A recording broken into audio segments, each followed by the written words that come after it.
privileged to stand before you this evening because I value life. I value human life. And this isn't just some political posture. I want to share with you the reason I went to Salem was to be an advocate for life, for babies. And I am proud to say I will stand on the rooftops and shout out how important the work is that TruCare is doing, how important life is, and how sacred life is. And so I want to just start off with my comments with that. Folks go to Salem for many, many reasons. Many reasons. Mine has always been about life. So let me start here.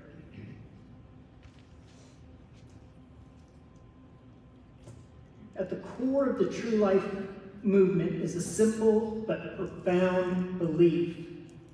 Every human life is sacred. From the moment of conception, a new life begins.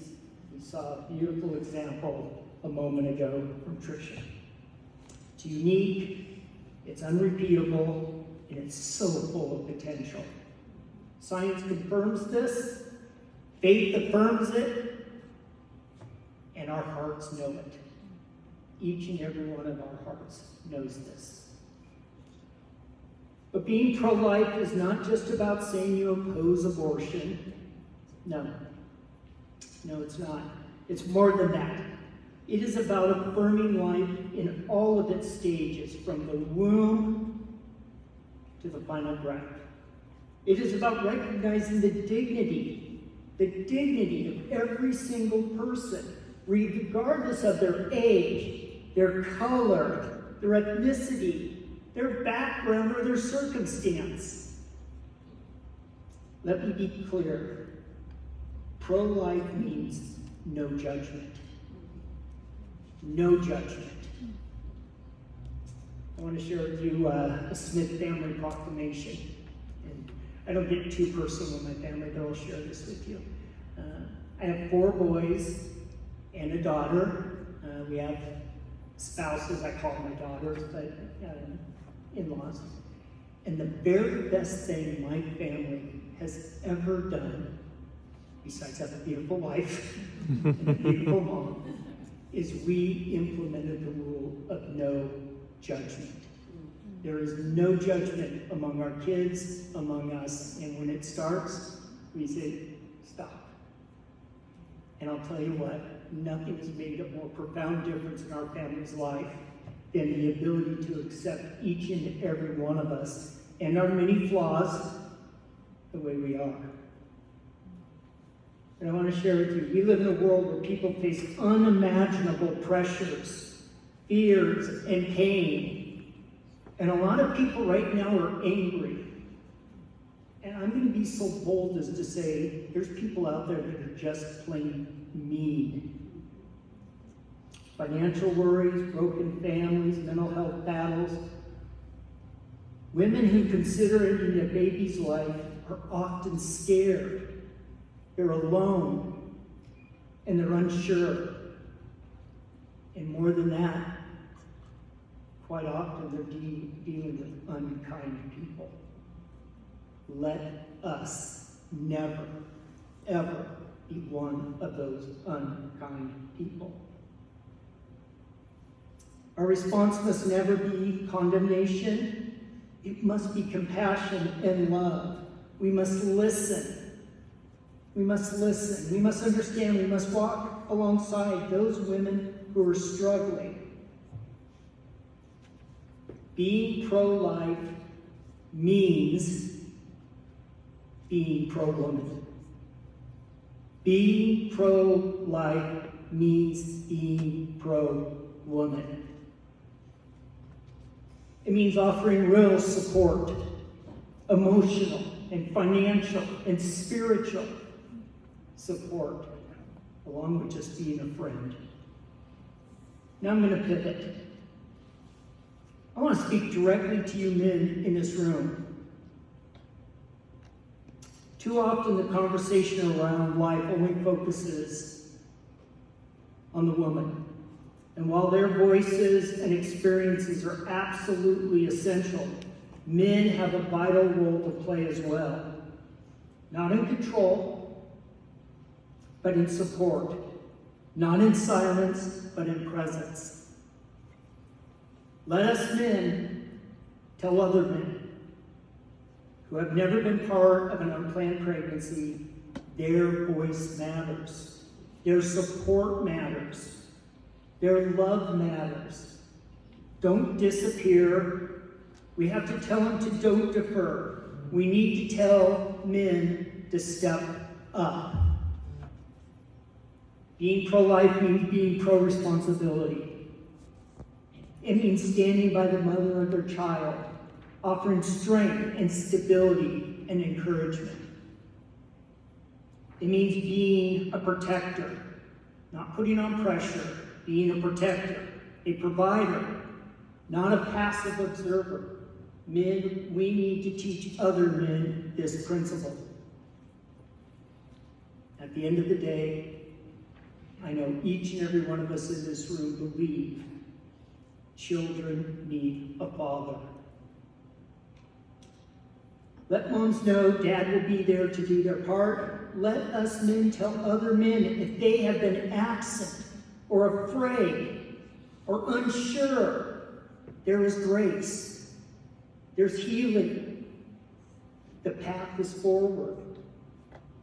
These young men are not going to be defined by their past, but let us help them be defined by what they choose to do next. Men, we have to share that message with other men.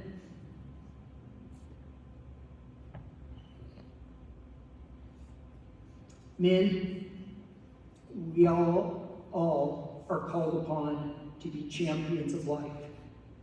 Not just in principle, but in practice. This means we must mentor fathers.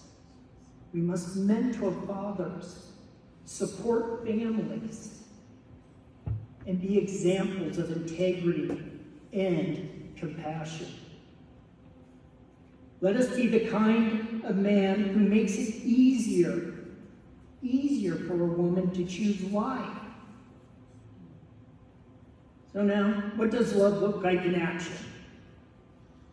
It looks like, as we heard from Tricia, volunteering at a pregnancy at True Life, offering hope and help to women in crisis.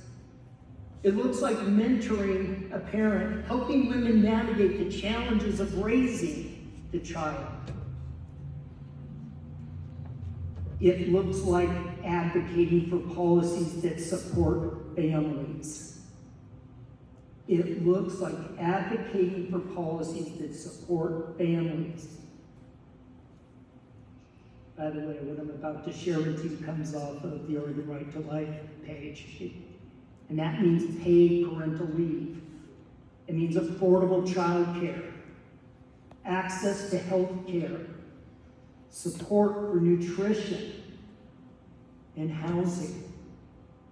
If we want to support women, we need to support the policies that support women. Let us remember love in action looks like adopting. Love in action looks like fostering and supporting those who unfortunately are seeking an alternative to raising a child alone. It looks like creating a culture where every life is welcomed, cherished, and protected. Now I want to share just a brief story with you. A young woman, and for purposes of tonight, I'm going to call her Susie, scared and alone, found herself pregnant. She considered an abortion. But someone like each and every one of you here this evening, reached out, not with judgment, but with love, and offered her a place to stay, offered a conversation, offered an hearing ear. They helped her find resources and walked with her every step of the way. And today, my friend, Susie, is thriving, well-educated, a leader in her community. Her child is grown and thriving, and the people who helped her, they didn't just save one life, they saved many lives. To me, that's the power of love in action. Before I end, I want to speak from the heart. Not just about what TruCare believes, not just about life, but what we can do. Every day there are women who walk into the cold, sterile clinics feeling like they have no choice. Every day there are children whose lives hang in the balance. And every day there are organizations such as TruCare, right here in our community, standing in the gap, offering hope, resources, and real warm, not cold and sterile, warm alternatives. But they can't do it alone. TruCare cannot do it alone. We just heard we need volunteers. We need those who were moved this evening to consider serving on the board. Your gift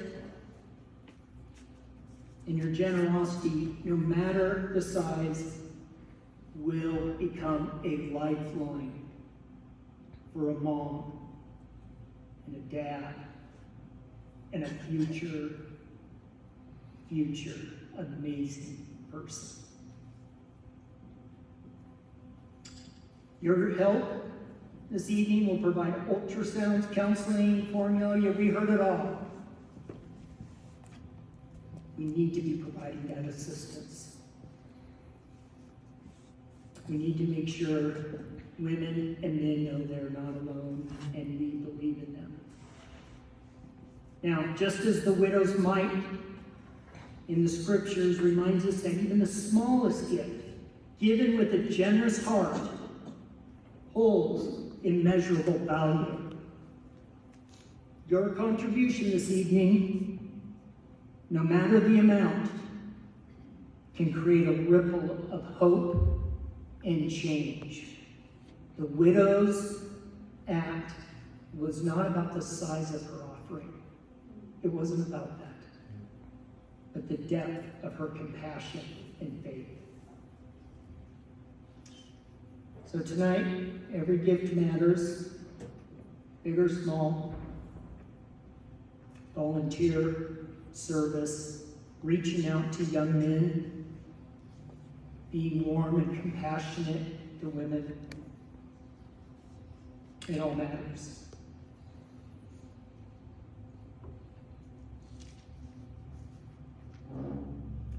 So I just want to end on this.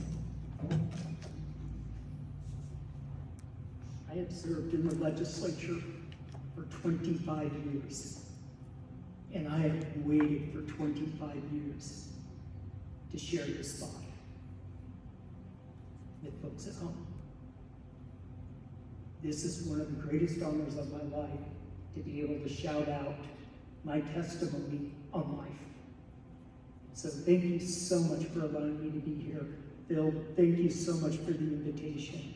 And TruCare, we are so grateful for everything you do. Thank you.